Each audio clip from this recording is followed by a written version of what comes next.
class. If anybody is having any doubt, you can ask me. Yes. कल की Sir, class में क्या not पढ़े having. थे, कुछ याद है?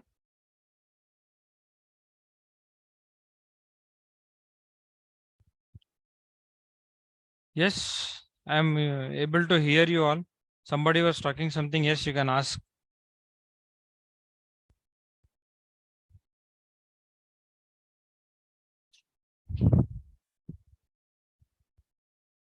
So the board is clear to everyone? Yes. Board अगर clear नहीं है तो बोलो पापा.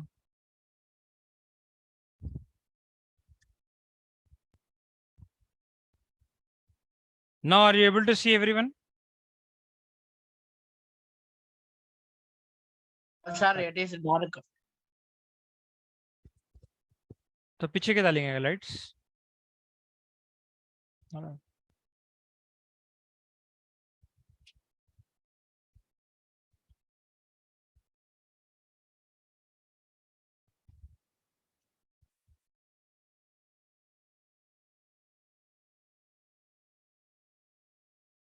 नहीं आ रहा, क्लियर नहीं आ रहा.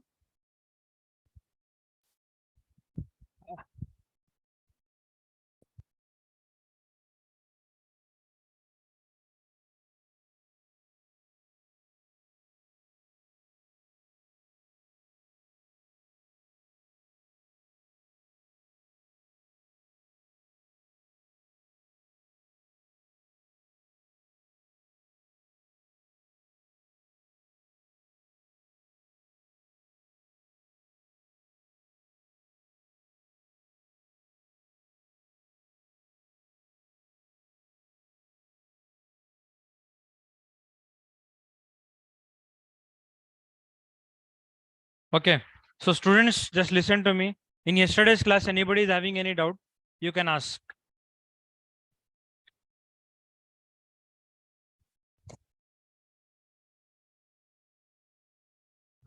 कल की क्लास में किसी को कुछ डाउट है? कल 2 आंसर्स पढ़े थे अपन. एक कालेश्वरम लिफ्ट इरिगेशन प्रोजेक्ट और रूरल इंडेप्टनेस पे.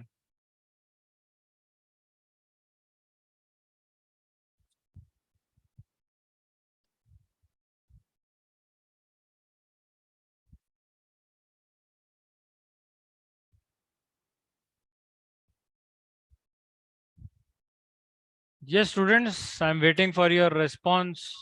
Come on, you all have to reply.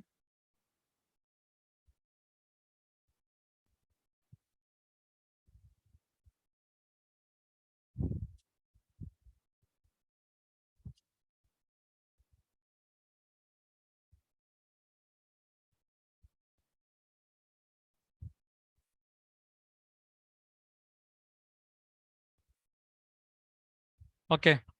So you have no doubt, I guess. So we'll start with VSAQs.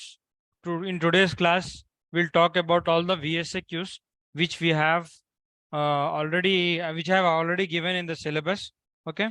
We will go with all the VSAQs whichever I have decided. Okay.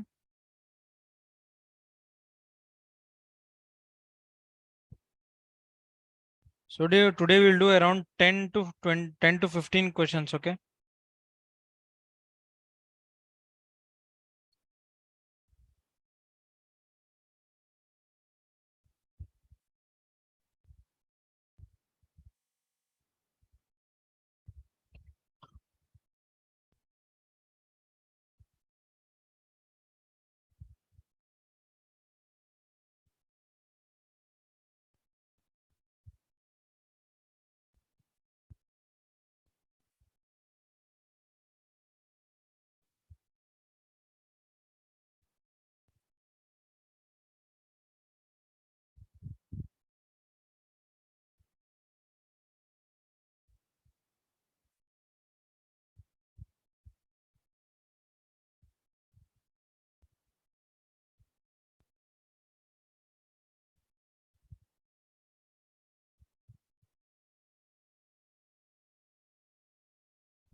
जी okay, अभी questions लिख देने के बाद देखेंगे इंशाल्लाह।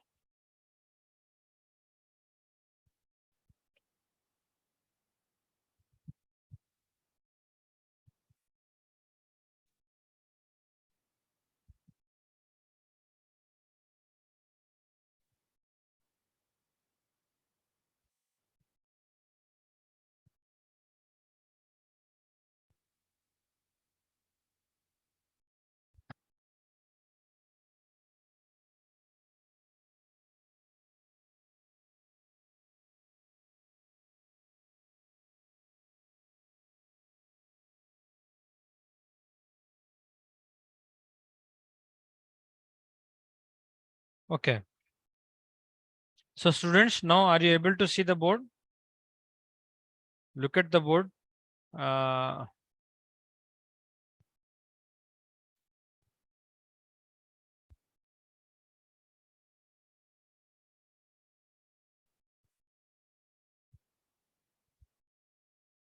Now are you all able to see? Yes, sir. Okay, so everything is clear on the board, right? All of you students, are you able to see on the board? Yes, sir.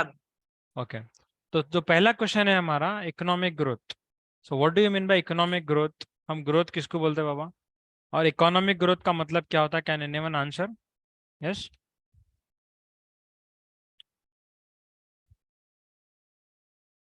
Economic growth हम किसको बोलते हैं?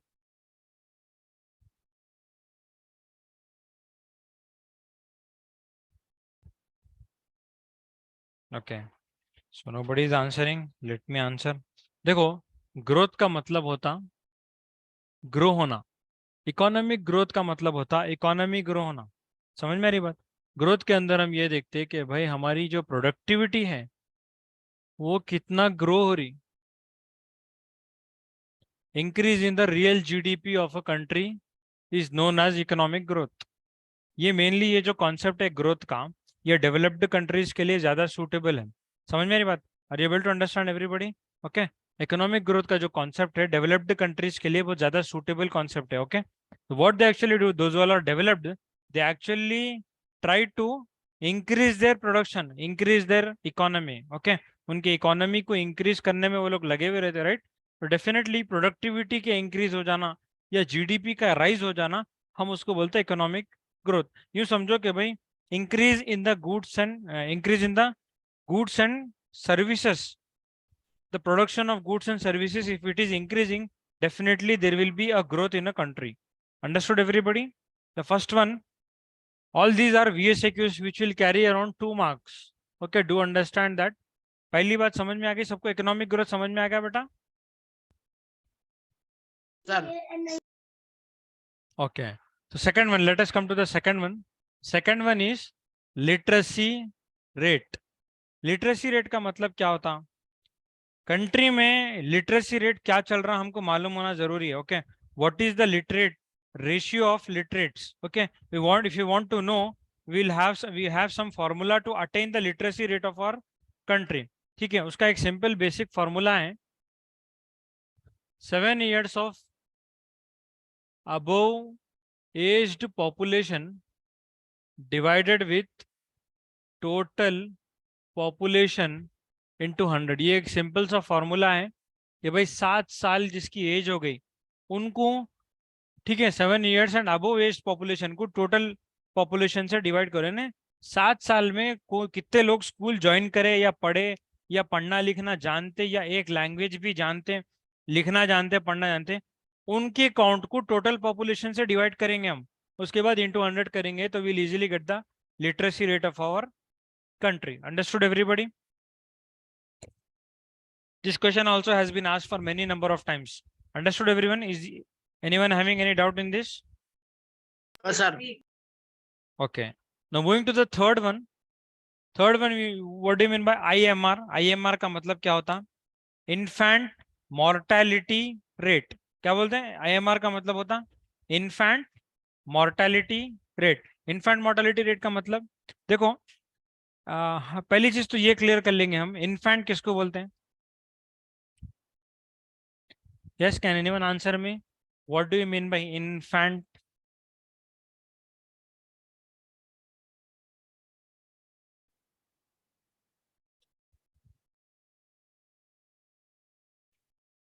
Yes, IMR का मतलब कोई infant किसको बोलते, कोई बोल सकते हैं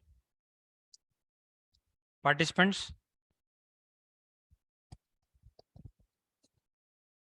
सर जो पैदा होते सब बच्चों को बोलते हैं। या एग्जैक्टली, इन्फेंट का मतलब होता द न्यू बॉर्न बेबी।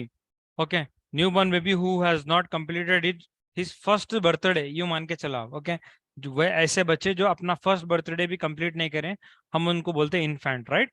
तो अब ये चीज समझना है कि भाई मॉर्टेलिटी रेट का मतलब क्या होता है। मॉर्टेलिटी मॉर्टेलिटी का मतलब होता है डेथ। इन्फेंट मॉर्टेलिटी रेट यानी जो बच्चे पैदा हो रहे उनके मरने का क्या रेशियो है, ये मालूम करना जरूरी है, ठीक है? IMR का मतलब होता those children who are being born but who are also dying before completing their 1 year of age, ठीक है? उसको हम बोलते हैं इन्फेंट मॉर्टेलिटी रेट। समझ में आ रही बात? It is calculated at a ratio of number of deaths पर 1000 born children in a year. समझ में आ रही बात? यानी हर 1000 बच्चों में कितने ऐसे बच्चे हैं जो 1 साल की एज भी कंप्लीट नहीं कर रहे और मर जा रहे, उसको हम बोलते हैं infant mortality rate. Understood everybody? Yes और no? Everyone, are Yes, you all clear? Okay. So sir. if there are around 1000 children born, okay, 1 साल के अंदर अगर 1000 बच्चे पैदा हुए, ठीक है, तो वो हर 1000 में कितने लोग फर्स्ट ईयर भी कंप्लीट नहीं कर रहे, मर जा रहे, उसको हम बोलते हैं infant mortality rate, IMR। Understood everybody? चलिए, so moving to the next one. So what do you mean by per capita income? Can anyone tell me per capita income? Yes, participants, per capita income का क्या मतलब होता है बाबा?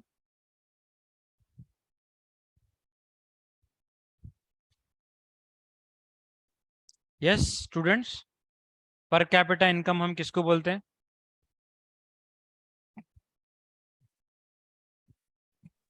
measuring average income. या exactly. देखो, country की income एक हो सकती है, कुछ भी कंट्री की इनकम तो बहुत कुछ हो सकती है, राइट?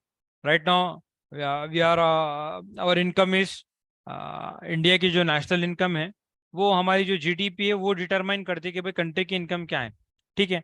अब ये अपने को मालूम करना है कि भाई एवरेज इनकम क्या है, ठीक है? इंडिया में रहने वाले एक आदमी की क्या इनकम है average, on an average India में रहने वाले एक पर्सन की क्या इनकम है, उसको हम बोलते हैं पर कैपिटा इनकम। समझ में आ रही बात? इसको पर कैपिटा को आप क्या समझो, इसको रिप्लेस कर लो, पर पर्सन इनकम को बोलते हैं पर पर्सन इनकम। पर पर्सन की एवरेज इनकम क्या है? देखो, ऐसा तो हो सकता है कि भाई कोई 1 लाख रुपए कमा रहे, somebody might earn 2 lakh rupee per month, somebody might earn 50,000 per month, somebody might earn 15,000 per month, right? Okay, but if you want to measure the average income, we need to club all the income with total population. Understood everyone? इसका एक basic formula है पर capita income निकालने का, PCI is equals to national income जो है हमारी उसको टोटल पॉपुलेशन से आप डिवाइड करो, तो यू विल गेट द पर कैपिटा इनकम। मतलब ये है कि पर पर्सन की एवरेज इनकम निकल के आ जाती है हमारे को। समझ में आ रही बात? Clear everyone? Per capita income समझ में आ गया बेटा सबको? एवरीवन? Yes, sir. चलो, moving to the next one. What do you mean by poverty line? Can anyone tell me what do you mean by poverty line? Yes, poverty line हम किसको बोलते? Can anyone?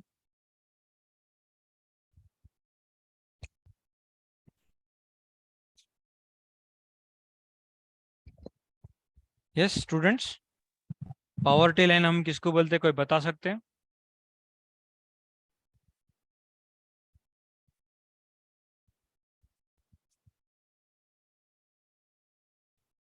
ठीक है, let me explain it to you. Okay, poverty line कुछ भी नहीं है बाबा, ये एक बेसिक लाइन है, इसको अपन यहाँ पे देखें तो समझ में आ जाता। देखो, एक इंटरनेशनल ऑर्गेनाइजेशन जैसा UN वगैरह है, ये लोग एक लाइन डिसाइड करके रखे जिसमें ये बता दिए कि भाई एक आदमी अगर रोजाना एक पर्टिकुलर पर्सन $1.2 अराउंड स्पेंडिंग नहीं कर सक रहा, ठीक है, if a person who is not able to spend at least $1.2 okay every day for per person, then definitely अगर इससे कम अगर कोई कमा रहे तो हम उनको बोलते हैं बिलो पावर्टी लाइन, ठीक है, इससे ज्यादा अगर कोई कमा रहे तो हम उनको बोलते हैं above poverty line. Understood everybody now, all of you? लेकिन देखो ये फिगर याद रखो, at least $1.2 one per person should spend, okay, if he is not spending that much of amount every day for per person, definitely he is below poverty line. This figure has been given by the United Nations or some international organization, okay? Even in India also we do follow this one. Understood everybody? All of you, is that clear now? Yes, sir. Okay. Now moving to the next one. किसी को कुछ doubt है इसमें तो पूछ लो, poverty line में या फिर कोई और कॉन्सेप्ट में।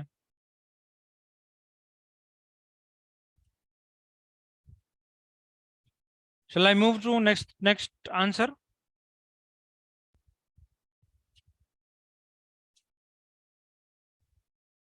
चलिए, next one is liberalisation.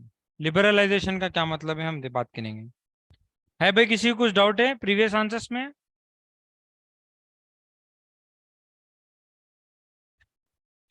Yes students, चलो I guess no doubt. Okay, next will talk about liberalisation. Liberalisation का मतलब क्या होता? देखो एक सिंपल, इसको याद रखो, बहुत आसानी से समझ में आ जाता। लिबरलाइजेशन का मतलब होता relaxation of rules and regulations. ये जो टर्म है लिबरलाइजेशन, ये 1991 की पॉलिसी से रिलेटेड है, ठीक है, इंडस्ट्रियल पॉलिसी से रिलेटेड है। ओके, इसका मतलब ये था कि भाई लिबरलाइजेशन का सिंपल मतलब ये है कि भाई removal of restrictions, removal of regulations, removal of obstacles in the development process is called as liberalisation. मतलब ये है कि डेवलपमेंट के प्रोसेस में रेस्ट्रिक्शंस और रेगुलेशंस को हटा देने का नाम लिबरलाइजेशन है। समझ में आ रही बात? जो रूल था उस रूल्स को, रेगुलेशंस को आप क्या करें, स्ट्रिक्ट लॉस थे तो स्ट्रिक्ट लॉस को हटा के रिलैक्स कर दिया, उसको रिलैक्स कर दिया तो क्या होते हैं, क्या होता कि भाई इंडस्ट्रीज, यूजुअली ये जो टर्म है वो ये टर्म ही इंडस्ट्रीज से रिलेटेड है। अर्लियर इंडस्ट्रीज में हमारे पास ऐसे बहुत सारे लॉस थे, ऐसे बहुत सारे कानून थे जिसकी वजह से प्रोडक्शन करना, मैन्युफैक्चर करने में प्रॉब्लम्स आ रही थी, ठीक है। तो गवर्नमेंट उस वक्त 95 में क्या करी कि भाई they came up with liberalization policy to relax the laws. When they relaxed the laws, okay, that procedure was called as liberalization. Understood everybody? Anyone having any doubt? Is there anyone who didn't understood this one?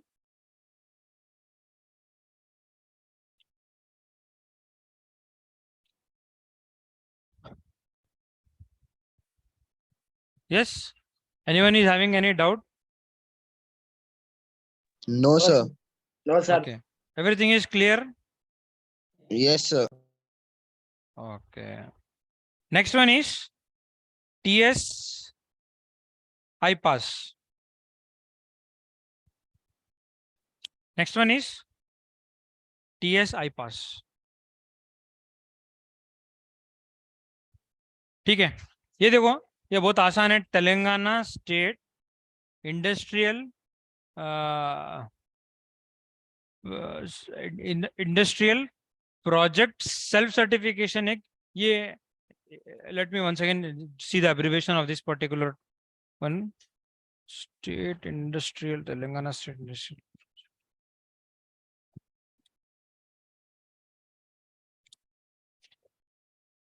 Okay, everyone look at here. Telangana state industrial project approval self certification system.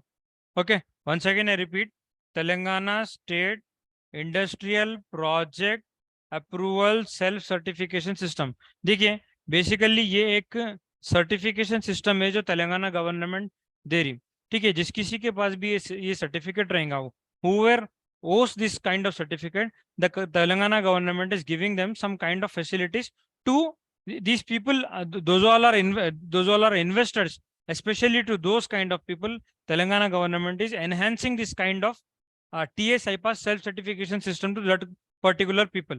Okay, यानी जो तेलंगाना में कुछ area है जहाँ पे investment करने के लिए कंपनीज आ रहे हैं या लोग आ रहे हैं, तो उनको एक सेल्फ सर्टिफिकेशन का एक सिस्टम दे रही government. Okay, so that they are certified investors. Okay, understood everyone? TS IPAS, very important answer. Many number of times this question has been asked. Understood everybody? Yes. Okay. Next one is buffer stock. Buffer stock.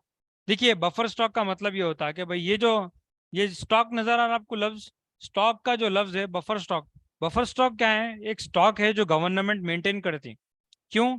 ताकि जब कभी भी market के अंदर irregularities पैदा हो गए, यानी प्राइसेस फ्लक्चुएट होते जा रहे हैं, एकदम सडन प्राइसेस बढ़ रहे हैं, सडन प्राइसेस डाउन हो रहे हैं, तो उस वक्त में गवर्नमेंट क्या करती है कि इन स्टॉक्स को इस्तेमाल करके मार्केट के अंदर रेगुलराइजेशन पैदा करते हैं. ठीक है, it is an act of purchasing और selling the stock to moderate the price fluctuations in the market. Understood everybody? Buffer stock का मतलब समझ में आ गया? Everybody, still is there anyone who didn't understand? देखो, I repeat this one. Buffer stock is nothing but it is an act of buying and selling out the stock with the sole purpose of moderating the price fluctuations. जब भी market में prices fluctuate होते हैं तो government ये stock use करके market के irregularities को स्टेबलाइज करने के लिए इस तरह का स्टॉक यूज करते हैं. ठीक है, तो इससे में बाइंग एंड सेलिंग आउट होती तो मार्केट क्या होती, फिर स्टेबलाइज होती. Understood everybody? Mainly this term is related with agricultural sector. Understood everybody now?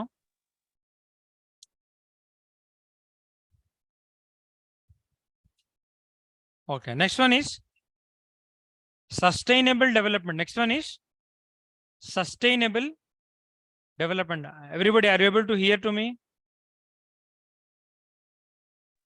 Yes. Sir. Okay, next one is sustainable development.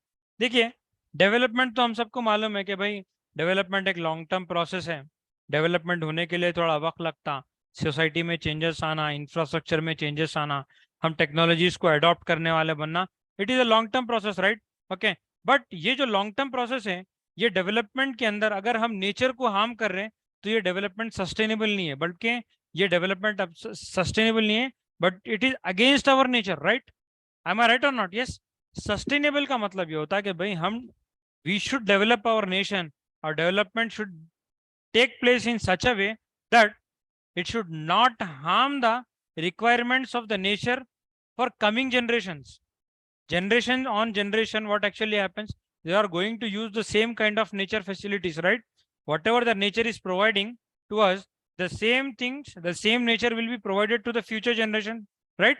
Okay, we should not harm the nature in any kind, so that the coming generation people also would not compromise with the nature, right? Understood? इसको हम बोलते हैं sustainable development. इस तरह का development we can sustain. Okay, development should happen in such a way that we should not harm the nature. Understood everyone? उसको हम बोलते हैं sustainable development, यानी meeting the needs of present generation without compromising the future generation. Understood everybody? Are you able to understand? Yes, sir. Okay, last one क्या है देखो बाबा, balance of payments. Balance of payments कुछ भी नहीं है, एक सिस्टमैटिक रिकॉर्ड है. क्या है? सिस्टमैटिक रिकॉर्ड है इंडिया और रेस्ट ऑफ द इंडिया से जो हम ट्रांजैक्शंस करते हैं, राइट? वॉट एवर द ये बेसिकली याद रखो इंटरनेशनल ट्रेड का कॉन्सेप्ट है. ठीक है, इसको एक मैं छोटे से उसमें बता देता हूँ.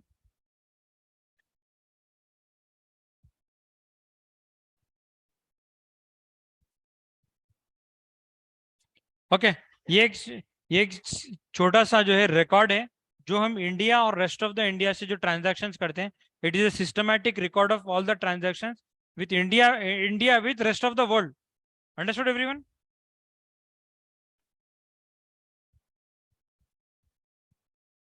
यानी जो कुछ भी हम सामान ले रहे, खरीद रहे, बेच रहे, ओके, इंडिया और इंडिया से रेस्ट ऑफ द वर्ल्ड के जितने भी ट्रांजैक्शंस है उसको हम बोलते हैं, उसका एक सिस्टमैटिक बैलेंस शीट है उसकी, उस बैलेंस शीट को हम बोलते हैं बैलेंस ऑफ पेमेंट्स, राइट?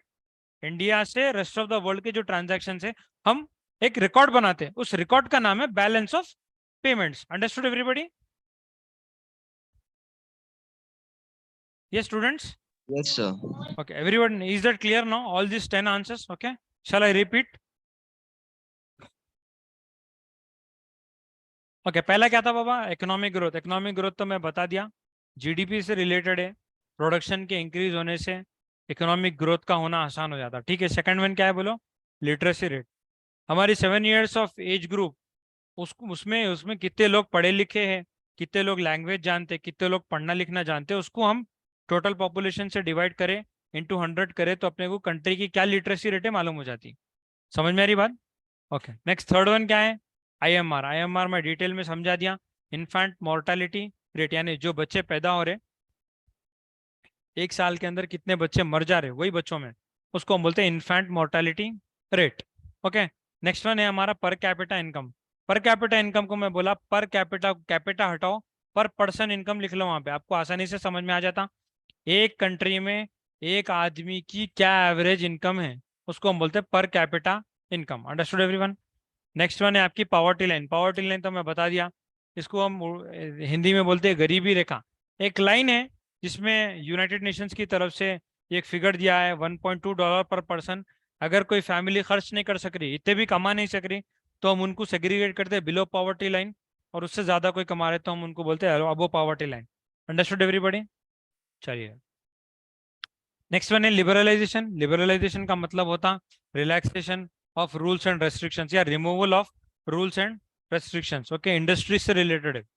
चलिए, नेक्स्ट वन है Telangana state industrial project approval self certification system. Okay, ये तेलंगाना गवर्नमेंट की तरफ से एक फैसिलिटी दी गई है इन्वेस्टर्स के लिए, ताकि इन्वेस्टर फ्रेंडली माहौल बनाया जाए, इन्वेस्टमेंट करना आसान हो जाए। ओके, कुछ एरियाज को सेग्रीगेट करके तेलंगाना गवर्नमेंट रखी ताकि वहां पे इन्वेस्टमेंट किया जाए। अंडरस्टूड? और ऐसे इन्वेस्टर्स को एक सर्टिफिकेट दी जा रही कि भाई this people are someone who are enhanced with this kind of certificates. Understood everybody? Okay, next one है बफर स्टॉक। बफर स्टॉक किसको बोलते हैं?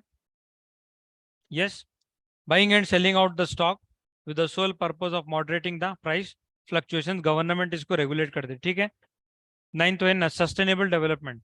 सस्टेनेबल डेवलपमेंट का मतलब क्या होता कि भाई डेवलपमेंट हम इस तरह करना कि भाई फ्यूचर जनरेशन्स के लोग जो आने वाले हैं उनकी रिक्वायरमेंट्स को हम कॉम्प्रोमाइज नहीं करना, ठीक है, क्योंकि सेम नेचर उनके लिए भी है। तो इसको अगर हम आज हार्म कर दिए, इसको हम खराब कर दिए, तो वो लोग तो इससे ज्यादा जो है they will face lot of problems, right? Okay, last one है balance of payments. Balance of payment कुछ भी नहीं है, एक सिस्टमेटिक रिकॉर्ड है जिसमें बैलेंस शीट बनाई जाती है इंडिया और रेस्ट ऑफ द वर्ल्ड से। India, rest of the world से। Understood everyone? इसको हम बोलते हैं बैलेंस शीट। ओके, ये है बैलेंस ऑफ पेमेंट्स। ये 10 आंसर्स में किसी को कुछ डाउट है तो पूछ लो। Okay,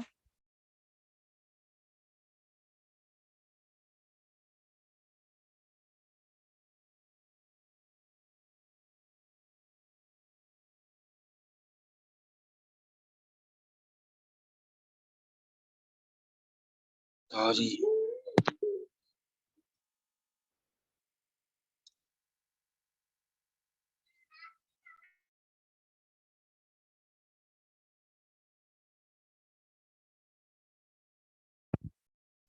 yes, anyone is having any doubt in these 10 questions?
Okay, students, anyone is having any doubt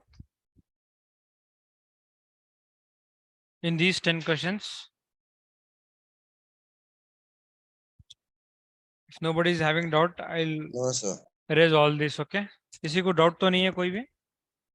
No, sir. Okay, I'll erase all this. एक 5 क्वेश्चन और कर लेंगे, then we'll end the session.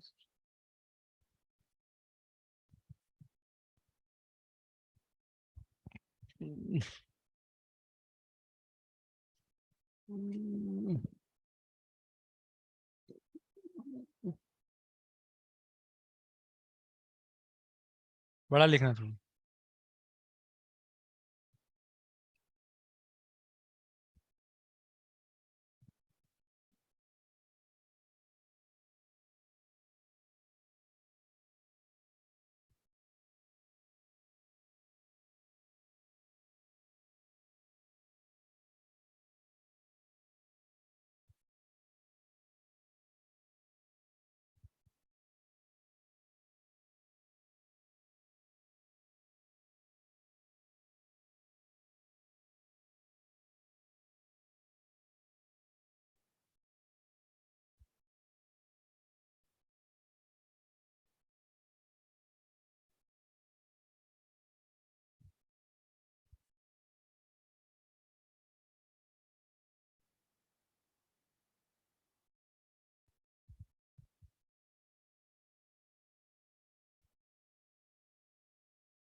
चलिए.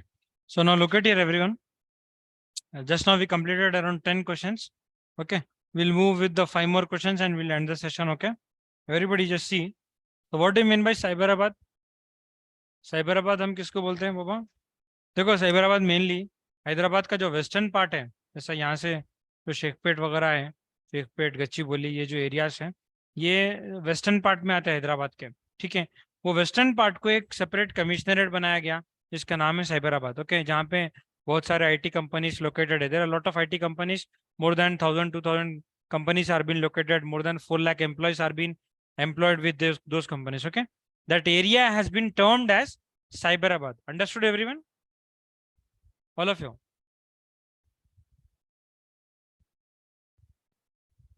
चलिए, नेक्स्ट वन है inclusive growth. Inclusive growth का क्या मतलब होता है बाबा? देखो, ग्रोथ तो हम समझ गए. इंक्लूसिव ग्रोथ का क्या मीनिंग है? इकोनॉमिक ग्रोथ जो है, इकोनॉमिक ग्रोथ का, ग्रोथ की पेस और पैटर्न, मतलब ये है कि इकोनॉमिक ग्रोथ किस लेवल से इंक्रीज हो रहा और किस पैटर्न पे ग्रो हो रहा. ठीक है, क्या स्पीड अप है, क्या क्या लेवल है और क्या पैटर्न से इकोनॉमिक ग्रो हो रही, उसको हम बोलते हैं इंक्लूसिव ग्रोथ. समझ में आ गया everyone? The pace and pattern of economic growth is called as inclusive growth. Understood everyone? Okay, next one is green revolution. देखो, ग्रीन रेवोल्यूशन ये एक अपना हिस्ट्री का कॉन्सेप्ट है. 1970s में क्या हुआ कि भाई इंडिया में एक high development, high yielding varieties of seeds को हम लाके कल्टीवेशन शुरू करें. 60s से लेके 70s तक का जो पीरियड था हमारा, उसको हम बोलते हैं ग्रीन रेवोल्यूशन का जो पीरियड है, उसको बोलते हैं ग्रीन रेवोल्यूशन. उस वक्त क्या हुआ कि भाई हमारे जो प्रोडक्शन था वो डबल हुआ, इनकम डबल हुई, एक्सपोर्ट डबल हुआ. Okay, development of high yielding varieties of seeds. Okay, उन सीड्स के जरिए से हम जब कल्टीवेशन करें तो कल्टीवेशन की वजह से अपने को बहुत सारा फायदा हुआ, उसको हम बोलते हैं ग्रीन रेवोल्यूशन. ठीक है, इंडिया में ग्रीन रेवोल्यूशन लाने वाले एक इकोनॉमिस्ट है, एग्रीकल्चरल इकोनॉमिस्ट, जिनका नाम है MS Swaminathan. Okay, he is still alive. Okay, basically ये जो कॉन्सेप्ट है, एक मेक्सिको के एक साइंटिस्ट है, उन्होंने कुछ सीड्स डेवलप करे उन सीड्स को इंडिया में लाने वाले एक इकोनॉमिस्ट है जिनका नाम है MS Swaminathan. Okay, understood everyone. चलिए, नेक्स्ट वन है national income. So what do you mean bye national income? National income का मतलब होता है कंट्री की पूरी income, total market value of all the final goods and services produced in a country during a given period of time. यानी पूरी country के अंदर एक साल में कितनी चीजें बनी और कितने सर्विसेज प्रोड्यूस हुए। ओके, उन पूरों को अगर हम in terms of money convert करें उसकी मार्केट वैल्यू के हिसाब से, तो हमारी इनकम बन जाती। Understood everybody? Clear? Okay, the last one is RBI. RBI stands for Reserve Bank of India. We all are aware that RBI is nothing but the apex institution which regulates, organizes, manages all the banking system of our country. It is also known as central bank or apex institution which controls the whole banking system of our country. Understood everybody? Okay. 1935 में ये एक private sector के through की तरह India में start हुआ था, लेकिन बाद में government took the control over it and still it is the largest bank of our country, right? Understood everybody? Okay, तो इसी में कुछ डाउट है? साइबराबाद में इंक्लूसिव ग्रोथ में green revolution, national income and RBI. If anybody is having any doubt, then we'll talk. Okay, I will be waiting for your response.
Okay, are you able to listen? Okay, RBI का मतलब होना है किस ना, किस क्या नाम है वो? Mustafa, listen to me. RBI का मतलब होता है reserve bank of India, right? Reserve bank of India हम किसको बोलते हैं? इंडिया का जो सेंट्रल ऑर्गेनाइजेशन है। ओके, RBI क्या है? इंडिया का एक सेंट्रल ऑर्गेनाइजेशन है जो पूरे बैंक्स को रेगुलेट करता है इंडिया में। ओके, RBI 1935 में एस्टेब्लिश हुआ as a private bank, but government बाद में उसके ऊपर कंट्रोल लेने के बाद क्या हुआ कि भाई it became the central institution and apex institution to control all over the banks. यानी मुल्क के अंदर कितनी प्रिंटिंग करना चाहिए पैसों की, फिर उसके बाद कितनी जो है क्या बोलते लिक्विडिटी रखना, पैसों को कैसा रेगुलेट करना, मनी सप्लाई को कैसा रेगुलेट करना, ये सब RBI के अंडर में आता। ओके, तो RBI has multiple functions, there are n number of functions which it performs. Okay, और कुछ डाउट? 12th वाला इंक्लूसिव ग्रोथ। देखो, इंक्लूसिव ग्रोथ बहुत सिंपल कॉन्सेप्ट है। इकोनॉमिक ग्रोथ समझ में आया? इकोनॉमी जो ग्रो हो रही, किस पैटर्न से ग्रो हो रही और किस पेस पे ग्रो हो रही, इसको बोलते हैं इंक्लूसिव ग्रोथ। यानी मतलब ये है, इंक्लूसिव ग्रोथ का मतलब होता है कि भाई इकोनॉमिक ग्रोथ किस पैटर्न से ग्रो हो रही और किस पेस पे ग्रो हो रही। ठीक है, ये दोनों बातों को मिलाए आप, then you will understand inclusive growth. Understood everyone? चलिए, anyone else, any doubt? Sir national income means national income का मतलब होता पूरी कंट्री की income, the whole income of the country, that is what we call it as national income.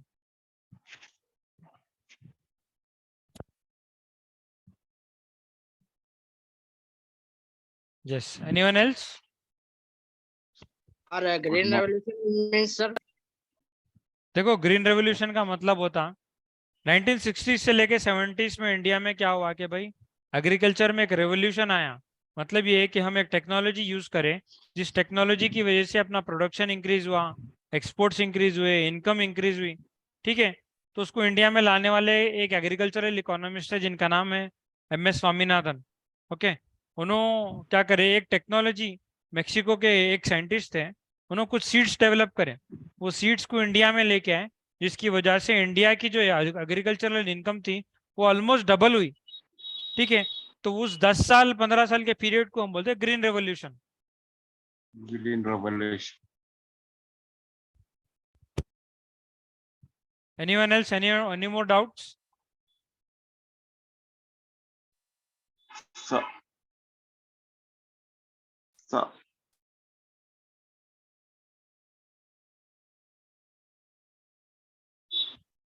So today we have done around 15 VSAQs, right? So tomorrow I'll complete more 15 questions, then I'll end the revision classes. Okay, be thorough with your questions and prepare well. You'll definitely clear the examination. Second year का paper clear करना बहुत आसान है. Okay, don't जी worry, सर. you will easily clear. But एक चीज है, Sir. you need to be Okay, sir. बोलो, कुछ बोल रहे थे, somebody was telling something. Sir इसमें से एग्रीकल्चर के आंसर में साइड पॉइंट्स लिखना सर. आंसर कौन सा एग्रीकल्चर का आंसर बोल रहे हैं आप? 10 मार्क्स का जो आंसर पहले पढ़े सो. हाँ सर, आप बोले सो. हाँ, उसमें वही साइड पॉइंट्स को एक्सप्लेन करना आप. साइड पॉइंट्स आते सर, मेरे को आंसर थ्योरी लिखने में प्रॉब्लम हो रहा था. तो प्रैक्टिस करो 2 बार 3 बार, आप प्रैक्टिस करिए, you can easily right. Okay sir, I am आप ट्राई. आप प्रैक्टिस try करिए, कर रहा हूँ. प्रैक्टिस करे तो आपको लिखने आसानी होती. एग्जाम में क्या हाँ. होता बाज मर्तबा आपको जहन सर में मैं तो एग्जाम आंसर. में पढ़ के जा रहा हूँ मगर वहाँ गए बात भूल जा रहा हूँ सर. हाँ साइड पॉइंट से याद रह रहे बस. तो वो वही तो बोल रहा हूँ बाबा आपको मैं. आप जी सर. दिमाग में आंसर आता लेकिन लिखने हाथ नहीं चलता अपना, तो आपको हाँ प्रैक्टिस सर. होना उसके लिए. घर पे आप 2 से 3 बार वही आंसर प्रैक्टिस करें तो डेफिनेटली चौथी बार आप बगैर कुछ करे लिख सकते, बगैर देखे. हाँ सर. देखो लिमिटेड आंसर्स है, उसको आप परमानेंट ट्राई करके पढ़ लो अच्छे से, डेफिनेटली वो आंसर्स आते, आप क्लियर कर ले सकते हैं आराम से पेपर. शुक्रिया सर. और किसी को कुछ डाउट है?